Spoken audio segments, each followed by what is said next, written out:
Kabanata 611. May ipapanukala ako sa inyo. Ibibigay ko sa inyo ang 3 purong enerhiyang tableta, ngunit ang lahat ng tableta ng pag-aalaga ng enerhiya ay mananatili sa akin.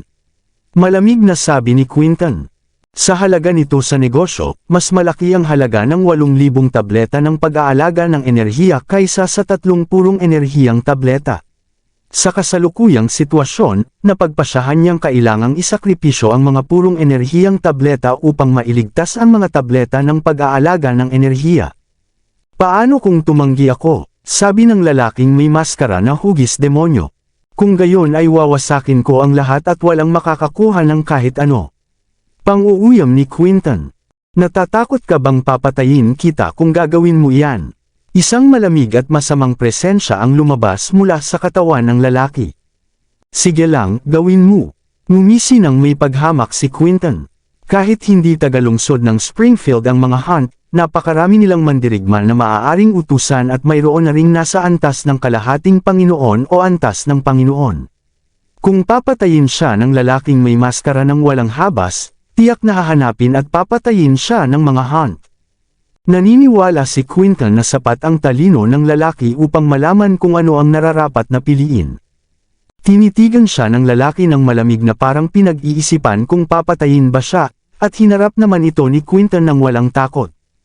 Ilang sandali silang nagtititigan ngunit hindi man lang natinag si Quinton. Mabuti, sige, tunay na karapat-dapat kang maging kinatawan ng mga hunt. Matapang ka. Papayagan ko na kayong umalis kung ibibigay mo sa akin ang mga purong enerhiyang tableta. Malakas na tumawa ang lalaking may maskara. Inaasahan ninyong ibibigay ko na agad ang mga tableta. Hindi mangyayari iyon. Humalaklak si Quinton. Hindi siya mangmang at kapag ibinigay niya ang mga tableta ay wala na siyang magagamit na panlaban at magagawa na ng lalaki ang anumang gusto nito sa kanila. Ano naman ang gusto mo? Malamig na tanong ng lalaki. Paalisan mo muna ang aking mga tauhan, dala ang mga tableta ng pag-aalaga ng enerhiya at mananatili ako rito kasama ang mga purong enerhiyang tableta bilang bihag ninyo. Kapag ligtas na sila, maaari na ninyong kunin ang mga tableta. Sabi ni Quinton. Sige, nag-alinlangan saglit ang lalaking may maskara bago pumayag. Si Quinton ang kinatawa ng mga hunt at dahil handa itong manatili bilang bihag, alam niyang hindi na siya maloloko pa.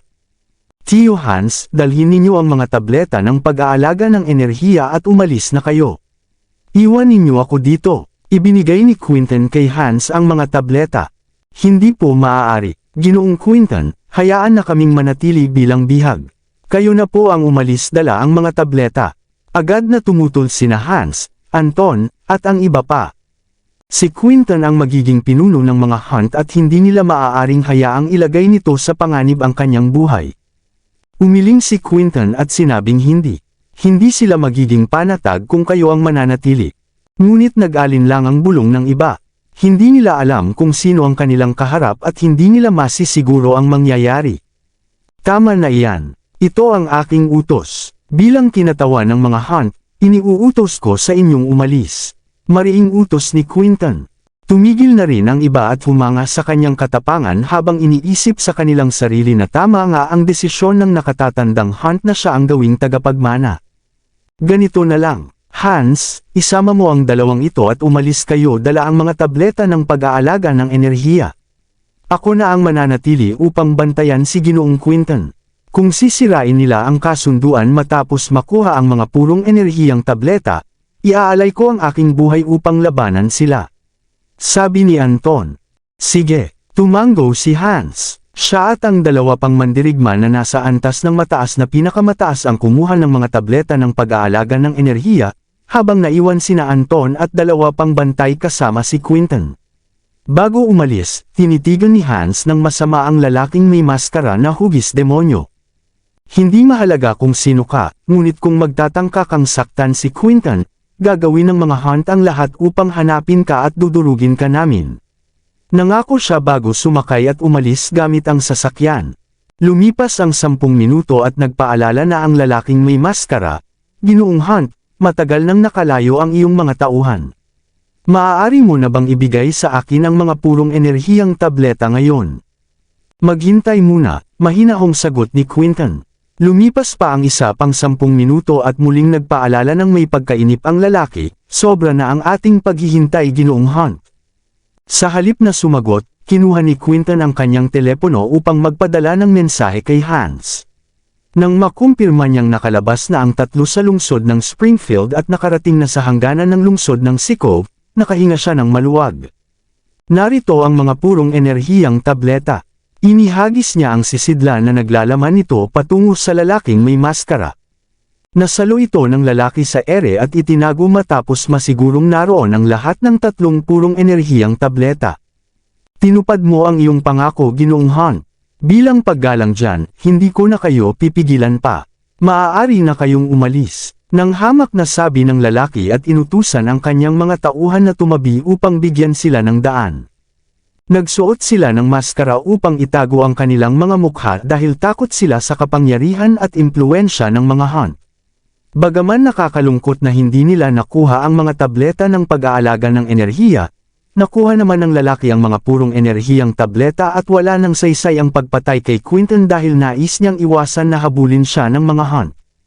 Huwag mong isiping panalo ka na agad. Hindi makakalimutan ng mga Hunt ang ginawa ninyo ngayong araw. Sa oras na malaman ko kung sino kayo, tiyak na magbabayad kayo. Malamig na sabi ni Quinton. Hihintayin ko na lang na malaman mo kung sino ako. Malakas na tumawa ang lalaking may maskara. Ang kapangyarihan ng mga Hunt ay nakaugat sa lungsod ng Sikov at hindi sa lungsod ng Springfield, kaya hindi magiging madali para kay Quinton na malaman kung sino ang namuno sa pag-aabang sa kanya.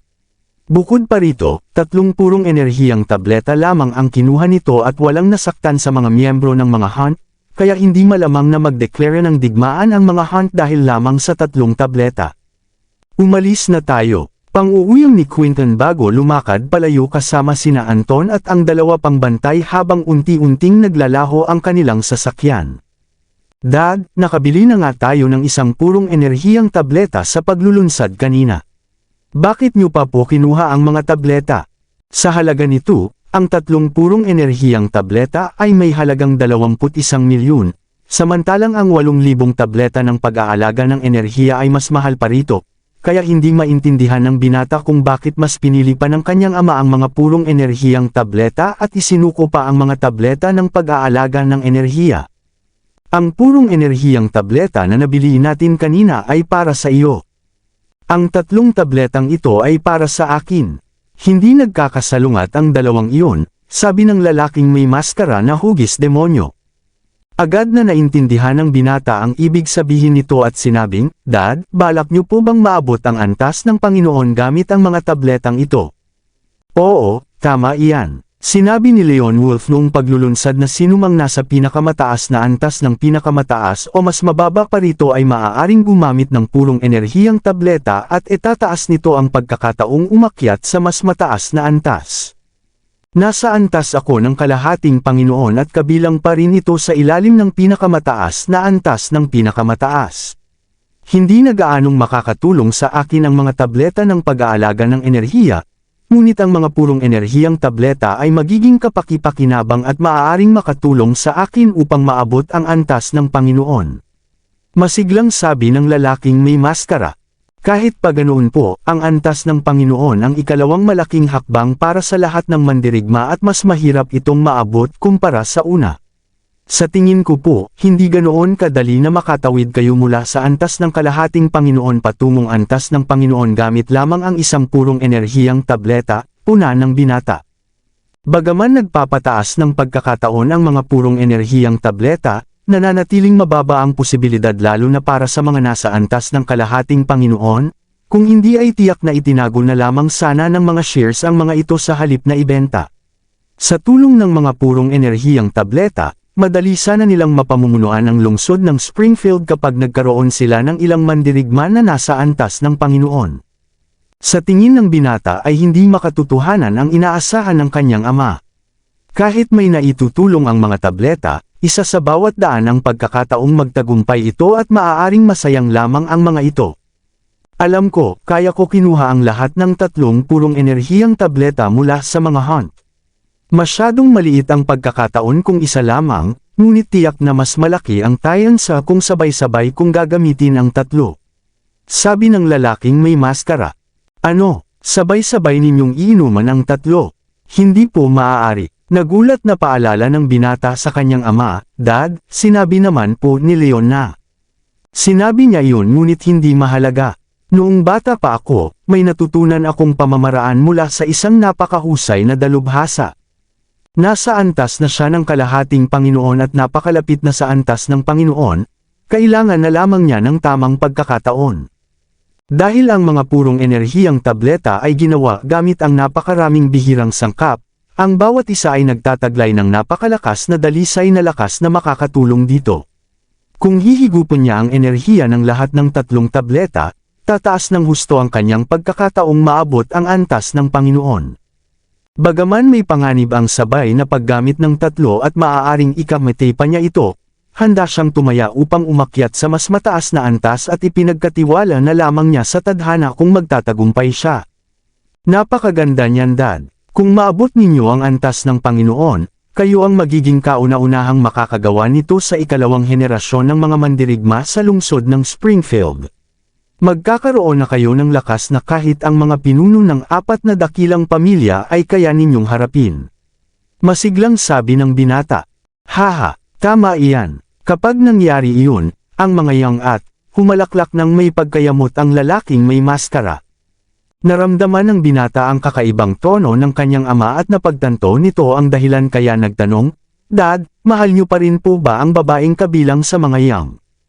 At ano naman kung mahal ko? Wala kang karapatang tanungin ang mga desisyon ko. Sigaw ng lalaki. Opo, Dad, nanginginig na sumagot ang binata at tumahimik na. Samantala, sa Synth Ion Group, naging lubos na matagumpay ang paglulunsad ng benta. Nanatili muna sina Leon at Cynthia upang asikasuhin ang mga natitirang gawain bago kinalkula ang kabuuang kita. Leon, napakahusay mo. 25 taong gulang ka pa lamang ngayon at nasa antas ka na ng mataas na pinakamataas. Hindi ako makapaniwala. Namumula ang mga pisngi ni Cynthia habang naaalala ang naging pakikipaglaban ni Leon kanina at masiglang nagsalita, habang may bahid ng pagmamalaki na napatunayan niyang tama ang pinili niyang lalaki na higit pa sa kapatid niyang si Harvey. Masyado kang magalang, Cynthia. Nasa antas pa lamang ako ng katamtamang pinakamataas. Labis lang ang pagtingin nila sa akin, ngiti ni Leon. Antas ng katamtamang pinakamataas. Paano mo nagawang talunin si Haron na malapit na sanang umabot sa antas ng mataas na pinakamataas? Baka minaliit lang niya ako at hindi siya nakapaghanda. Walang pag-aalalang sagot ni Leon. Siguro, gayunpaman, napakahusay mo pa rin dahil umabot ka sa antas ng katamtamang pinakamataas. Patuloy na paghanga ni Cynthia. Dati pa naman akong nasa pinakamataas na antas ng likas, ngunit umakyat ang aking lakas patungong antas ng katamtaman matapos kong gamitin ang tableta. Totoong ba ganoon kalakas ang epekto ng mga purong enerhiyang tableta na may pagkakataong tumalon ang antas ng isang mandirigma ng 2 hakbang? Kabanata 615. Nagulat si Cynthia. Inakala niyang umabot si Leon sa antas ng katamtamang pinakamataas sa tulong ng purong enerhiyang tableta, nang hindi alam na umabot pala ito sa antas ng pundasyon matapos gamitin ang tableta ng pundasyon. Baka pinalad lang ako. Ayaw nang ipagpatuloy ni Leon ang usapan kaya agad na ibinaling sa ibang paksa. Wala naman talaga ang mga nagawa ko. Pinalad lang ako sa mga tableta. Si Ruth Collins naman ay umabot sa sakop ng pinakamataas na dalubhasa gamit ang sarili niyang pagsisikap. Nakakatakot ang kanyang galing. May paggalang na sabi ni Leon. Oo, hindi lamang siya napakahusay sa pakikipaglaban, napakaganda pa niya. Napakadi makatarungan ng tadhana na ganyan siya kapakipakinabang. May kaunting inggit na sabi ni Cynthia. Alam niyang masigit siya kay Ruth pagdating sa ganda, ngunit hindi niya ito mapantayan pagdating sa galing sa pakikipaglaban. Maganda ka rin naman at lumaki kang parang prinsesa bilang anak ng mga Shears. Wala ka talagang karapatang magsabing hindi makatarungan ang tadhana, sa isip-isip ni Leon na parang gusto na lamang pumikit sa naririnig. Gayunpaman, nang makitang malungkot si Cynthia ay pinagaan niya ang loob nito, huwag kang masyadong malungkot, Cynthia. Kung magsisikap ka, baka balang araw ay malampasan mo rin si Ruth Collins. Huwag ka nang magpaliwanag, huwag mo akong subukang palakasin ang loob. Alam ko naman ang hangganan ng aking kakayahan. Nakapout na sabi ni Cynthia. Nasa pinakamataas na antas ng natamo siya at sa tulong naman ni Leon at ng mga tableta ng pag-aalaga ng enerhiya ay umabot siya sa antas ng katamtamang likas, samantalang si Ruth ay matagal nang nasa sakop ng pinakamataas na dalubhasa. Masyadong malaki ang pagkakaiba ng kanilang galing at lakas kaya hindi niya ito kayang pantayan. Sa totoo lang, hindi na sana magsasalita pa si Leon upang palakasin ang loob nito, ngunit biglang may naisip siya at sinabing, "Huwag ka nang malungkot, Cynthia. May alam akong paraan ng pagsasanay na angkop para sa mga kababaihan. Maaari kitang turuan at mas magiging madali na ang iyong pag-unlad kapag natutunan mo ito." Ang tinutukoy ni Leon ay ang paraan ng mahiwagang dalaga, ang pamamaraang inilaan niya para kina Iris at Luisa. Kahit na napakahalaga ng pamamaraang ito, malapit naman siya kay Cynthia kaya maaari niya itong ituro. Habang mas mabisa ang pamamaraan, mas nagiging dalisay ang enerhiya ng sinumang sumusunod dito, na nagpapabilis ito ng pag-angat ng antas at mas nagiging madali ang pagtawid sa mas mataas na antas. Kung sisikapin ni Cynthia na matutunan ang paraan ng mahiwagang dalaga, maaari siyang umabot sa sakop ng pinakamataas na dalubhasa sa loob lamang ng 1 hanggang 2 taon. Ituturo mo sa akin ang isang pamamaraan. Lalaki ka naman. Paano ka magkakaroon ng alam na angkop sa mga kababaihan? Nagtatakang tanong ni Cynthia. Karamihan sa mga mahahalagang pamamaraan ay nawala na at iilan na lamang ang hawak ng mga dakilang pamilya, lalo na ang mga pamamaraang espesyal na ginawa para sa mga kababaihan ay napakabihira na lamang. Isang ulila lamang si Leon na walang pamilya kaya hindi maintindihan ni Cynthia kung paano ito magkakaroon ng alam na ganoong kataas na antas. Huwag mo akong maliitin. Ang pamamaraang ituturo ko sa iyo ay hindi karaniwan at ginawa ito partikular para sa mga kababaihan. Sa madaling sabi, tiyak akong mas makapangyarihan ang pamamaraang ito kaysa sa alam mo. Sabi ni Leon. Mas makapangyarihan pa kaysa sa pamamaraan ng pagsasanay ng mga shears. Hindi maaari. Ang pamamaraan namin ay kabilang sa antas ng pinakamataas na unlad, at ang iba pang dakilang pamilya lamang ang mayroon nito. Ang iba ay nangangarap na lamang na magkaroon ng ganitong pamamaraan. Pang-uuyam ni Cynthia. Inakala niyang nagbibiro lamang si Leon kaya inirapan niya ito. May mga antas ang mga pamamaraan ng pagsasanay, ang mga pamamaraang ganap, pamamaraang lakas, pamamaraang unlad, at pamamaraang panimula.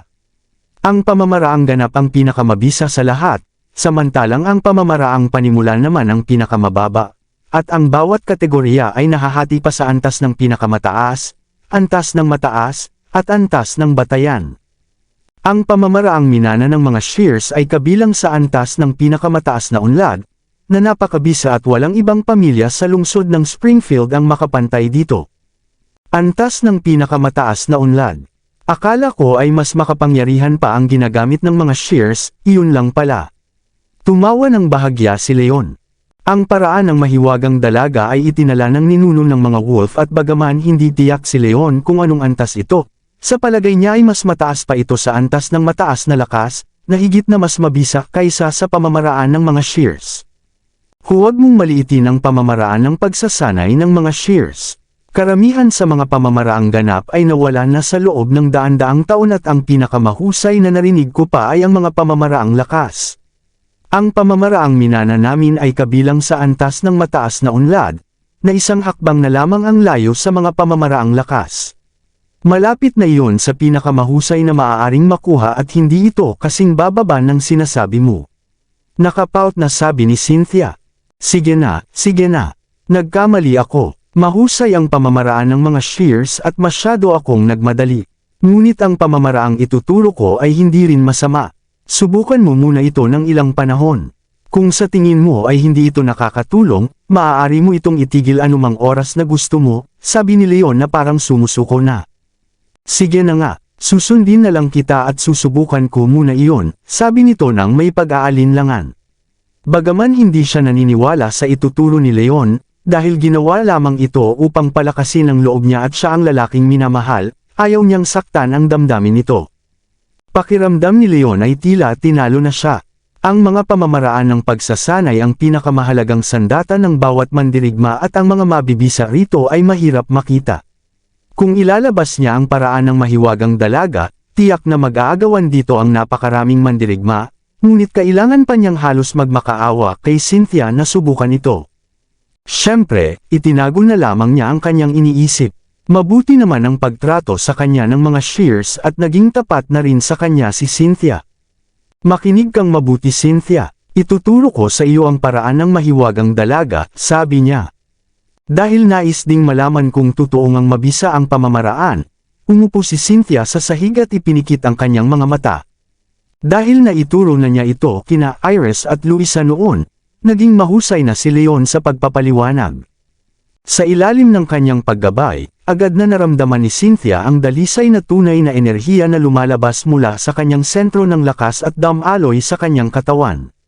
Ang dating pamamaraan ng pagsasanay na ginamit niya ay hindi ganap na angkop sa mga kababaihan kaya maraming dumi sa kanyang enerhiya na humahadlang sa kanyang pag-unlad at nagpapahirap sa kanya na umakyat sa mas mataas na antas. Ngunit sa sandaling iyon ay may himalang naganap. Ang dalisay na enerhiya ay humalo sa kanyang dating enerhiya at pinalabas ang lahat ng dumi sa pamamagitan ng kanyang pawis. Sa maikling panahon lamang, naging ganap na dalisay ang enerhiya sa katawan ni Cynthia at biglang lumakas ang kanyang kapangyarihan. Paano naging posible ito? Bumukas ang kanyang mga mata at nagulat. Inakala niyang pampalakas loob lamang iyon ni Leon at hindi niya inasahang ganito pala ito kabisa.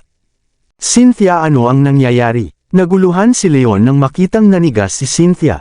Leon, pinalabas ng paraan ng mahiwagang dalaga ang lahat ng dumi sa aking enerhiya. Anong uri ng pamamaraan ito? Napakahiwaga nito. Hinawakan niya si Leon sa braso at hindi makapaniwalang nagsalita. Maliit lang ang tingin niya rito kanina ngunit nabigla siya sa tunay na kapangyarihan ng pamamaraang ito. Sabi ko na nga ba napakalakas nito? Ayaw mo lang maniwala noon. Ngayon ba naniniwala ka na? Sabi ni Leon. Oo naman. Nararamdaman kong maaaring kabilang ito sa antas ng mataas na lakas. Sabi ni Cynthia. Ang mga pamamaraan ng pagsasanay ang pinakamahalagang sandata ng bawat mandirigma at ang pagkakaiba ng antas nito ay direktang nakakaapekto sa lakas ng isang tao. Halimbawa na lamang ang 4 na dakilang pamilya, ang kanilang mga pamamaraan ay kabilang sa antas ng pinakamataas na unlad at madalas ay nagbubunga ito ng 1 o 2 mandirigma na umaabot sa antas ng Panginoon.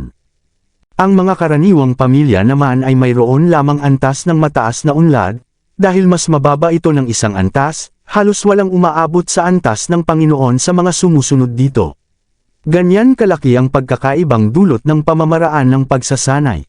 Bukod pa rito, ang pamamaraang minana ng mga shears ay nasa antas ng mataas na unlad lamang kaya hindi maikukumpara ang bisa nito sa natuklasan niya. Ang mga pamamaraang lakas ay kabilang sa mga pinakamahuhusay na uri ng pamamaraan, samantalang ang antas ng pinakamataas na unlad ay mas mababa rito. Napagtanto ni Cynthia na ang paraan ng mahiwagang dalaga ay maaaring nasa antas ng mataas na lakas at naiisip niya kung gaano ito kahalaga. Siguro, hindi ko rin sigurado kung anong antas ang kabilang nito, pagkibit balikat ni Leon. Ang ninuno ng mga wolf ay nag-iwan ng napakaraming pamamaraan mula sa antas ng mataas na lakas hanggang sa mga pamamaraang ganap. Gayunpaman, kakaiba ang paraan ng mahiwagang dalaga at hindi tinukoy ng ninuno ng mga wolf kung anong antas ito dahil ginawa ito partikular para sa mga kababaihan. Ngunit anuman ang itinago ng mga ninuno ng mga wolf, hindi ito bababa sa antas ng mataas na lakas. Sa tingin ko ay antas ito ng mataas na lakas, bulong ni Cynthia. Maya-maya ay dumilim ang kanyang mukha. Naku Leon, kumukulo ang tunay na enerhiya sa loob ko. Sa tingin ko ay malapit na akong umakyat sa mas mataas na antas. Ano, inumin mo agad ang tableta ng pag-aalaga ng enerhiya at tingnan natin kung magtatagumpay ka.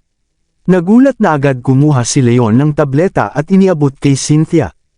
Natunaw agad ito nang pumasok sa bibig at naging dalisay na enerhiya. Buong atensyon na pinagsama ni Cynthia ang kanyang sariling enerhiya at ang enerhiya mula sa tableta habang pilit na tumataas sa mas mataas na antas. Makalipas ang ilang sandali, bigla siyang nayanig sa gulat kasabay ng malakas na lagaslas. Sumabog ang enerhiya sa kanyang katawan at umakyat ang kanyang antas mula sa antas ng katamtamang likas patungong antas ng mataas na likas.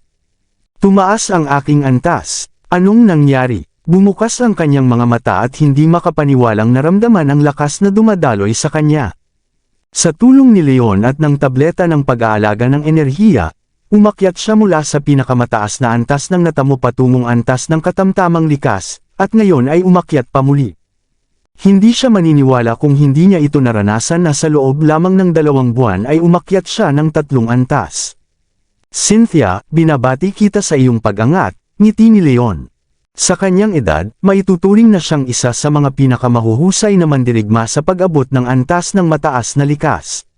Kapag naabot pa niya ang pinakamataas na antas ng likas, maaari na niyang gamitin ang purong enerhiyang tableta upang maabot ang sakop ng pinakamataas na dalubhasa.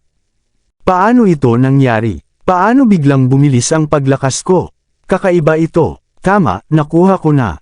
Dahil ito sa paraan ng mahiwagang dalaga. Nagsisimula pa lang akong matuto nito ngunit umakyat na agad ako. Napakahusay nito. Sa tingin ko ay hindi lang ito antas ng mataas na lakas.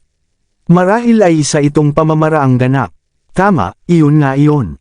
Ang paraan ng mahiwagang dalaga ay dapat na isang pamamaraang ganap. Masiglang sabi ni Cynthia. Wala pa siyang nakikita o naririnig na ganitong uri ng pamamaraan ngunit alam niyang mas malakas at mas pambihira ang epekto nito kaysa sa mga karaniwang pamamaraan. Ang mga alamat na pamamaraang ganap lamang ang may ganitong kakayahan. Isa pang patunay ay ang paglisan ng lahat ng dumi sa kanyang enerhiya na nagdulot ng ganitong mabilis na pagbabago. Siguro, walang pag-aalalang sagot ni Leon. Hindi naman siya gumamit ng paraan ng mahiwagang dalaga kaya hindi niya alam ang eksaktong pakiramdam nito. Diyos ko, ito ang alamat na pamamaraang ganap. Nanaginip ba ako? Namula si Cynthia sa sobrang tuwa at tuluyang namangha. Ang pamamaraang ganap ay 10 beses na mas bihira, kaysa sa pamamaraang lakas at itinuturing na kayamanan para sa lahat ng mandirigma. Hindi niya inasahang magkakaroon siya ng pagkakataong makilala ito, lalo na at matutunan pa. Isang himala ito, naalala niya kung paano siya nag-alinlangan at muntik ng maliitin ang paraan ng mahiwagang dalaga, at namula siya sa hiya ng mapagtanto ang kanyang pagkakamali.